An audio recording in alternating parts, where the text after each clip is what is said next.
Braves fans, I'm here with head coach Lorenzo Romar of Pepperdine men's basketball as we get ready for the 2022-23 season, just over 2 weeks away.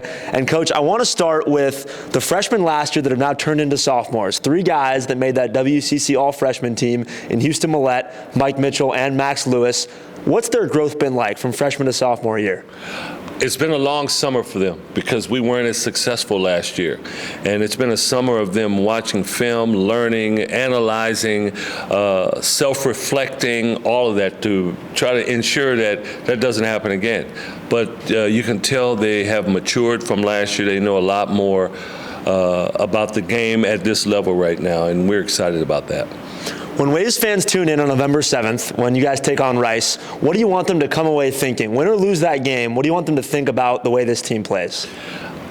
As they're driving back, whatever they're doing, however they're getting back to where they are, they're thinking or saying, you know, that team's fun to watch.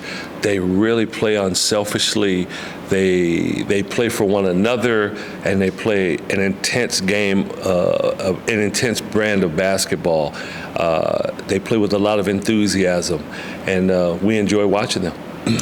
How different have practices felt this year now that you have that core coming back from freshman to sophomore year? Obviously a lot of new faces as well that we'll get to in a little bit, but have practices felt different for those 3 and in general going from last year to this year? Everything was new for them last year. It was. They are more the example setters. You know, Jay Yoon, Majuk Dang, Jan Zedek, those are seniors, right? So they have been through this and through our system, but these guys got a lot of minutes last year, and they were kind of wondering, okay, what do we do out here? We weren't winning as much as we would have liked. They were frustrated they couldn't just fix it, you know. So I think those guys learned more about what it takes to winning and losing basketball games, and I think you can see it as we go through our practices that they may be a little harder on themselves about some of the little details than maybe they would have been last year. Let's talk about those new guys that they're helping, that they're showing the way to. The freshmen, Javon Porter, Malik Moore, Cord Stansbury, Jalen Petrie, David Major, and some transfers, right? You have Boubacar Coulibaly coming over from USC, a guy with some experience. How have those new faces been fitting in so far? They've been fitting in great. They fit in chemistry-wise. They're coming in as freshmen, looking to the older guys for answers in certain situations, certain concepts, our philosophies. They're learning those things. Boubacar has played in a winning program. He's been in college for a couple years now, and he has an idea, but he still has to learn our system.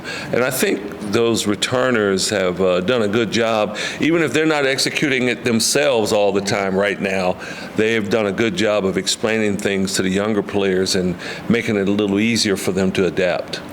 So we just had our intro event, Blue and Orange Madness, for the basketball programs, and it was a great time. Got everybody excited about Pepperdine basketball. One of the things I noticed watching that event was during the dunk contest, for example, right? Jalen would have a throwdown, Max would have a throwdown, and all the guys would go nuts for him. They were rooting for each other the whole way in that. They didn't care who won or lost that dunk contest. They just wanted to see each other succeed. And is that something you've seen on and off the court throughout the summer with this group? It's been like that. They really get along well. From each guy as a team collectively probably gets along as well with one another as any team I've coached, which is a good thing. So they want to see each other succeed individually as well as collectively. And I thought what you mentioned was very accurate. They enjoy each other's success, and hopefully the goal is that our group can all experience success together this year. So for you, you started your head coaching career here at Pepperdine back in '96, coming off some real success with UCLA. Fast forward, 2022 to 23, you're getting ready for this season. You know, take us through that journey and tell us a little bit about what this place means to you. Why did you come back? Well, when I was an assistant coach before I came here, I was at Washington for 15 years and then an assistant for 1 at Arizona. I began to think about if I became a head coach again, what would be important to me. And familiarity was huge at the forefront, somewhere where I wouldn't have to relearn the lay of the land, so to speak, and it was probably going to be on the West Coast. And here comes Pepperdine. It was an opportunity to come here. I had been here before, coached here before, grew up in Compton, 45 minutes away from here, and then when I was here the first time, we were in a night league, basketball league, our coaching staff, and kind of the GM coach was Steve Potts back then, and he was an athletic director. So we were teammates, and he had a nice shot. I remember that, and he kind of organized the whole thing. Randy Bennett, from the head coach at St. Mary's, was on our staff. He was on the team. Kenny Ammon, who is at Concordia College, he's done a great job there. He was on the team. Darwin Cook, a former NBA player, was on our staff. Scott Garson, an assistant at Santa Clara now. He was here as a GA grad assistant, and we would go play once a week in this league, and we had a ball, and sure enough, now he's the athletic director. So you talk about familiarity, there it was. So Steve Potts has a nice jumper. Do you think he could still get out there? Now that he's athletic director, he's been kind of, at the desk for a while now. You think he could still get out there with you guys? If you were a dunker at one time, there's a point where you won't be. At some point, you won't be. But if you can shoot the ball, that one's kind of like riding a bike. You never forget about that one. And he is that person. He's a pretty good athlete. Not athletic in terms of, he was not a speed burner, that type, jumping out of the gym, but an athlete, very coordinated. You watch how he plays. I've watched him play pickleball. I've watched him hit a golf ball. I've watched him do a number of things, and he's an athlete, so that showed up on the basketball floor as well. You grew up as a player here. You grew up in Compton, you mentioned, in the California area. You grew up as a player. You went to the NBA. You've been around the SoCal basketball scene for a long time. How would you describe basketball in LA, basketball in SoCal? What does that mean to you? My goodness. People get on my case because I'm telling these stories all the time. I say, hey, I remember the time. All of a sudden, everybody's like, oh, here we go, another story. But it was so much fun growing up here.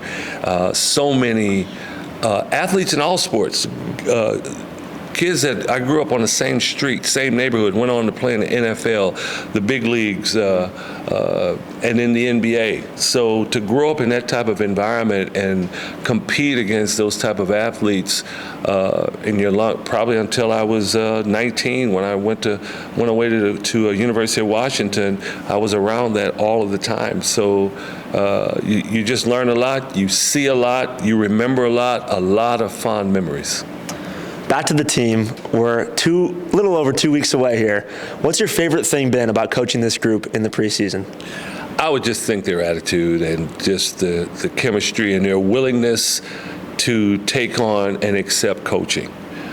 These guys, a lot of them have a passion for the game. They're always in the gym as much as they're allowed to be in there, to get in there and work on their craft, and they love it. They can't get enough of it. They want to watch film all the time. When you have pupils, so to speak, that are willing and they just can't get enough and they want to learn, that's just magic